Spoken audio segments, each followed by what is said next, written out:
Hello बच्चों, कैसे हो आप सब। तो आज की वीडियो होने वाली है BASLP। ठीक है, अब ये क्या होता है। ये एक बैचलर्स का कोर्स होता है जिसमें आप ऑडियोलॉजी और स्पीच लैंग्वेज पैथोलॉजिस्ट की डिग्री आपको मिलती है। 4 इयर्स का कोर्स होता है। ज़्यादातर लोगों को नहीं पता है इस कोर्स के बारे में। जब मुझे इस कोर्स के बारे में पता चला था तो I was, you won't believe, मैं तब 2010 में 2009 में, हाँ या 10 में पता चला था मुझे, क्योंकि 2009 की मेरी इंटर्नशिप है। मैं डॉक्टर बन चुकी थी 2009 में, डेंटल डॉक्टर। और 2010 में ना मैं चंडीगढ़ में पीजी में रहने गई थी। तो वहाँ का किस्सा सुना देते हैं, क्योंकि मेरी जितनी भी वीडियोस आपको मिलेंगी ये मिलेंगी आपको रियलिटी चेक्स के साथ, राइट। तो इसमें क्या है, हम पीजी में रहते थे। मैं एमडीएस की तैयारी करती थी, पीजी की तैयारी जिसको आजकल नीट पीजी बोलते हैं। तो वहाँ पे हमारे एक दीदी होते थे। तो आई वॉज लाइक उस टाइम 24 ईयर्स ओल्ड, 23 या 24 ईयर्स ओल्ड। तो वो दीदी होते थे, या 23 ईयर्स ओल्ड या। तो वो दीदी क्या कर रहे थे, जॉब करते थे पीजीआई चंडीगढ़ में। ठीक है, तो ये 2010 की बात सुना रही हूँ मैं आपको। ठीक है, तो वो पीजीआई चंडीगढ़ में जॉब करते थे। सुबह की उनकी शिफ्ट होती थी। वो हमारे पीजी से अराउंड 9 o'clock निकल जाते थे और शाम के टाइम वो आ जाते थे 4:30-5 बजे के करीब। ठीक है, तो मैंने उनसे ऐसे पूछा कि दीदी आप क्या करते हैं ये वो। तो शी सेड कि she is audiologist and speech therapist. ठीक है, तो मैंने बोला दीदी ये कैसे बनते हैं। तो उन्होंने कहा था 3 इयर्स का कोर्स होता है ये। मेरे ख्याल से अभी भी 3 इयर्स का है, प्लीज़ चेक इट आउट। ठीक है, तो 3 इयर्स का कोर्स होता है ये। और इसमें आप सीधे ऑडियोलॉजिस्ट लगते हैं। मैंने कहा दीदी आपकी जॉब कैसे लग गई पीजीआई में। तो शी सेड कि पोस्ट निकलती हैं उसमें आप लगते हो। तो मैंने उनसे पूछा उनका वर्क प्रोफाइल एंड ऑल, वो हम डिस्कस करेंगे। लेकिन सैलरी मैंने पूछी तो 2010 में शी वॉज अर्निंग 30,000 और उनकी एज क्या थी, 25 years of age, and I was 23 years of age. और मैं अगर अपने बीडीएस के बाद डायरेक्ट उसमें, मैंने जो अपनी फर्स्ट सैलरी जॉब की थी वो मैंने की थी 10,000 रुपये में। ठीक है, और जो फर्स्ट सैलरी मुझे अपने एज हाउस जॉब ऑफर हुई थी that was around 5500 per month. ठीक है, तो ये मैं आपको चीज़ें इसलिए बता रही हूँ क्योंकि फिगर्स देखो आपको पता होने चाहिए। अब आ जाते हैं इनके जॉब प्रोफाइल पे।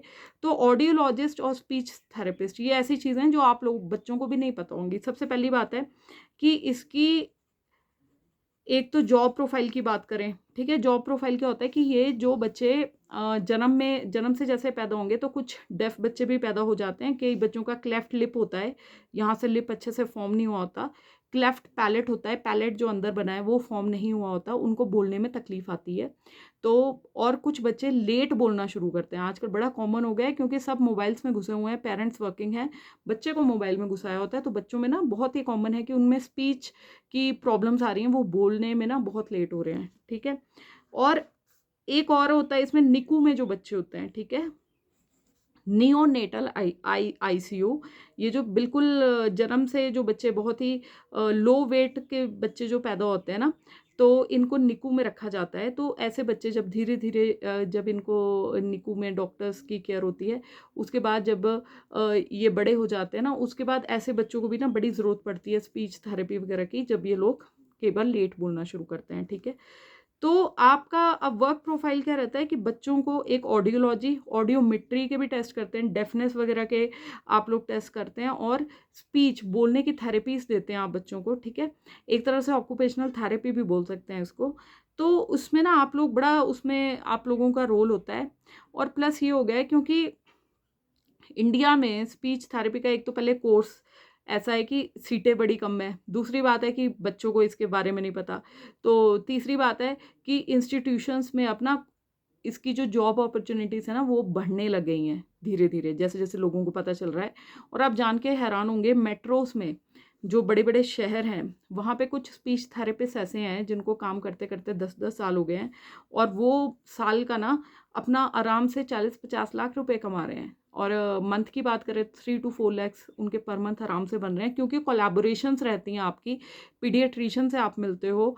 और हमारे डेंटिस्ट्री में cleft lip and cleft palate का जो इलाज होता है वो हमारे ओरल सर्जन्स होते हैं, जो बीडीएस करने के बाद एमडीएस की डिग्री करते हैं। तो वो तालू वगैरह जब बनता है आपका, ऑब्चुरेटर्स हम देते हैं ताकि बच्चे को बोलने में आसानी हो, जिसका पैलेट ही नहीं बना अंदर से, ठीक है, तो उसकी रिकंस्ट्रक्शन सर्जरीज होती हैं। जब बच्चा 10 महीने का होता है, उसका ये जो लिप होता है ये भी उसका रिकंस्ट्रक्ट किया जाता है। फिर भी बच्चे को ना प्रॉब्लम्स होती हैं बोलने में, तो बोलने वाले में ना फिर आपके स्पीच थेरेपिस्ट का काम आता है। तो आप कोलैबोरेट करते हो कि उस जिस भी एरिया में आपने अपना क्लिनिक खोलना है, तो वहाँ के आप हॉस्पिटल्स में जाके मिलोगे, पीडियाट्रिशियंस को मिलोगे, बच्चों के डॉक्टर्स को मिलोगे, प्लस ये जो क्लेफ्ट लिप की सर्जरीज करते हैं हमारे जो एमडीएस वाले ओरल सर्जन्स, ठीक है, ओरल एंड मैक्सिलोफेशियल सर्जन्स जो होते हैं, इनको जाके आप मिलोगे, कोलैबोरेट करोगे कि सर आप जो भी लिप सर्जरीज, पैलेट वाली सर्जरीज कर रहे हो, तो जो भी पेशेंट्स आएंगे तो आप हमें प्लीज़ उनको रेफ़र कर देना ताकि हम उनकी स्पीच में हेल्प कर पाएँ। और इसमें देखो गिव एंड टेक चलता है, सीधा सा रूल है। I will tell you the ground reality, जो आपको बाकी कोई नहीं बता रहा है। तो आप उसमें बोलते हो कि सर आप किसी पेशेंट को मेरे क्लिनिक में रेफ़र करोगे तो I will pay you 20% of whatever I am earning, और like 10% of what I am earning, जो भी आपका मार्केट रेट उस टाइम चल रहा होता है। क्योंकि फर्स्ट जनरेशन वाले जो भी बच्चे आते हैं ना, नहीं होती बातें पता, हमें भी नहीं थी बातें पता। तो this is the way how you expand your business, right. तो आपको बिजनेस सही टैक्टिक्स पहले से पता होंगी ना, तभी वो चीज़ें आपके लिए बहुत अच्छा काम करने वाली हैं, ठीक है। गवर्नमेंट जॉब्स, सेंट्रल इंस्टीट्यूशंस हो गए, पीजीआई हो गया, जिपमर हो गया, एम्स हो गया, और आपके जो भी स्टेट लेवल के वो हैं, वहाँ पे भी ऑडियोलॉजिस्ट की पोस्ट होती हैं। हम लोगों को मैक्सिमम को पता ही नहीं होता। तो जो लोग ग्रेजुएशन करना चाहते हैं और मेडिकल फील्ड में रहना चाहते हैं, तो वो इस वाले कोर्स में जा सकते हैं। बट फिर ये होके फ्रस्ट्रेट नहीं होना, बी प्रिपेयर्ड कि अगर गवर्नमेंट जॉब आपकी 100 निकल रही हैं तो उसको फाइट करने के लिए 1000 बंदे बैठेंगे, ठीक है, उसमें से 100 बंदे एब्जॉर्ब हो जाएंगे। अब जो बंदे 900 बंदे नहीं हुए हैं एब्जॉर्ब, वो क्या करेंगे? वेले नहीं बैठना है आपने, साथ में कोई आप डिग्री करोगे या फिर आप साथ में अपना क्लिनिक खोलोगे। क्लिनिक को कैसे एक्सपेंड करना है वो मैंने आपको एक आइडिया दे दिया है। बट जैसे अगर आप बीएससी एक नॉर्मल डिग्री करते हो, उसके बाद भी ऑप्शंस रखते हो ना, ये करना है, टीचिंग लाइन में जाना है या मैंने फलाना करना है। तो जो नॉर्मल ग्रेजुएट लेवल के एग्ज़ाम्स हैं, जैसा मैं आपको कहती हूँ, हर ग्रेजुएट लेवल के एग्ज़ाम के लिए आप अपीयर हो। जब भी किसी ने कोई भी मेडिकल कोर्स करना है, अपने माइंड में क्लियर रखो कि हम एक ग्रेजुएट बनने जा रहे हैं, तो और हम प्रोफेशनल ग्रेजुएट बनने जा रहे हैं, प्रोफेशनल डिग्री के ग्रेजुएट करने जा रहे हैं, कि जिसका आपको फ़ायदा होगा कि आप या तो इस साइड जा सकते हो, मेडिकल फील्ड में अगर जॉब मिल गया वेल एंड गुड, नहीं मिला तो जो ऑप्शन सिंपल ग्रेजुएट वालों के लिए हैं तो वो आपके लिए भी हैं, ठीक है। अपना दिमाग का ना ब्लॉक हटाओ कि हाँ भाई भैया हमारा तो इधर जॉब नहीं मिली तो हम तो बस ऐसे ऐसे हो गए, ऐसा नहीं है भाई।